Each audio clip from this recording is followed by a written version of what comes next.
Assalamualaikum warahmatullahi wabarakatuh. Waalaikumsalam warahmatullahi wabarakatuh. Innal hamdalillah nahmaduhu wa nasta'inuhu wa nastaghfiruh wa na'udzu billahi min sururi anfusina wa min sayyiati a'malina. Man yahdihillahu fala mudhillalah wa man yudlil fala hadiyalah. Asyhadu an la ilaha illallah wahdahu la syarikalah wa asyhadu anna Muhammadan abduhu wa rasuluh. Bapak Ibu kaum muslimin rahimani wa rahimakumullah.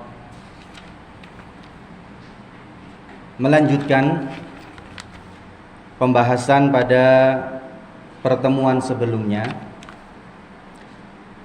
di mana pada pertemuan sebelumnya Bapak Ibu kita sudah membahas tentang beberapa target yang ingin kita raih di bulan Ramadan dengan tujuan agar bulan Ramadan kita menjadi lebih baik.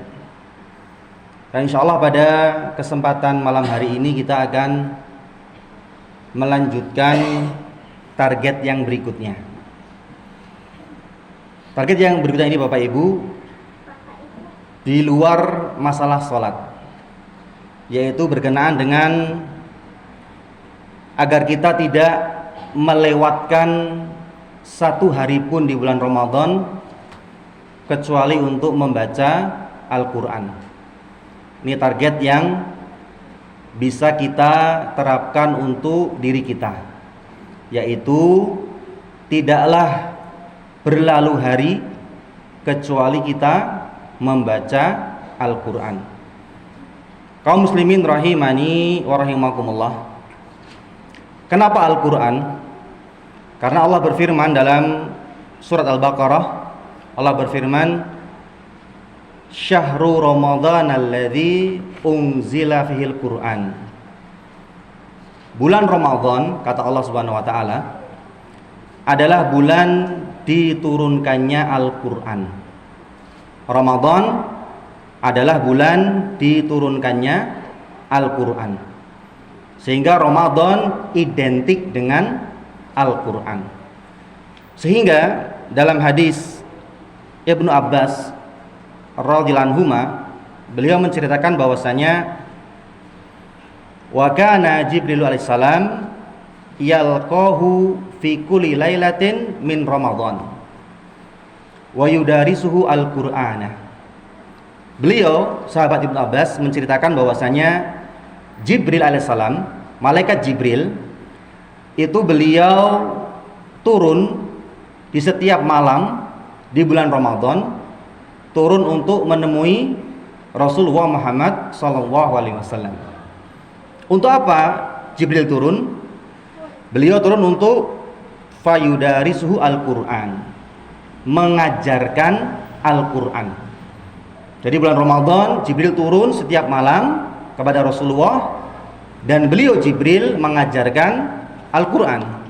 Sehingga Imam Ibnu Rajab, beliau mengatakan bahwasanya tentang hadis ini, maka dianjurkan di bulan Ramadan untuk mengerjakan 3 hal terkait dengan Al-Quran.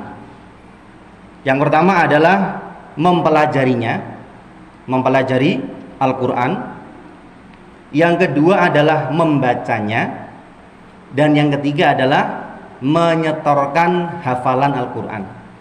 Ini 3 hal, kata Ibnu Rajab, terkait Al-Quran di bulan Ramadan. Kita dianjurkan untuk mempelajarinya, yang pertama.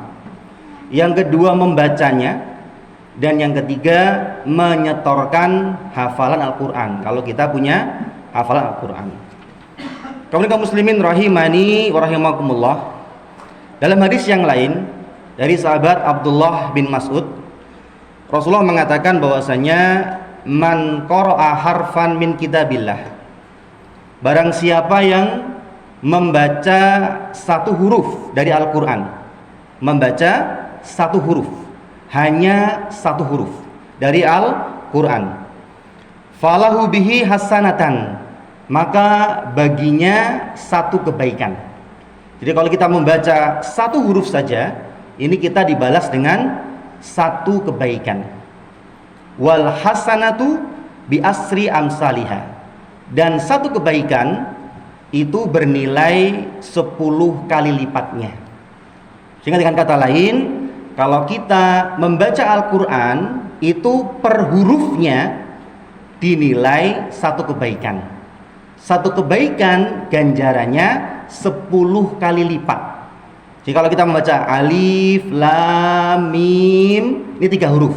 Alif, lam, dan mim, 3 huruf, maka 3 kebaikan, alias mendapatkan 3 kali 10, yaitu 30 ganjarannya, 30 kebaikan. Sehingga Bapak Ibu, mari kita bersemangat untuk membaca Al-Quran. Kita luangkan waktu, karena Ramadan identik dengan Al-Quran. Kita bisa pilih waktu-waktu yang kita sekiranya longgar. Misalkan ba'da sholat 5 waktu, setelah subuh, atau setelah duhur, atau setelah asar, atau setelah maghrib sebentar, atau setelah tarawih. Kita bisa pilih waktu-waktu yang sekiranya kita longgar. Tidak usah banyak-banyak Bapak Ibu, 5-10 menit. Atau kita pilih waktu yang lainnya. Misalkan kita bekerja menjaga toko, atau kita punya warung, maka sambil kita menunggu pembeli datang, kita gunakan waktu untuk membaca Al-Quran. Atau kita kerja pergi naik bis, sambil naik bis kita baca Al-Quran. Tidak usah malu, karena ini kebaikan. Atau waktu-waktu yang lain yang sekiranya kita longgar, kita baca 1 lembar, 2 lembar, atau setengah lembar, semampu kita. Yang penting jangan sampai hari berlalu dan kita tidak membaca Al-Quran, karena rugi. Yang pertama, Ramadan identik dengan Al-Quran. Yang kedua, membaca Al-Quran pahalanya 10 kebaikan 1 hurufnya. Kaum muslimin rahimani wa rahimakumullah, barangkali ini yang bisa kami sampaikan. Semoga Allah memberikan taufik untuk kita semua. Wassalamualaikum warahmatullahi wabarakatuh. Waalaikumsalam.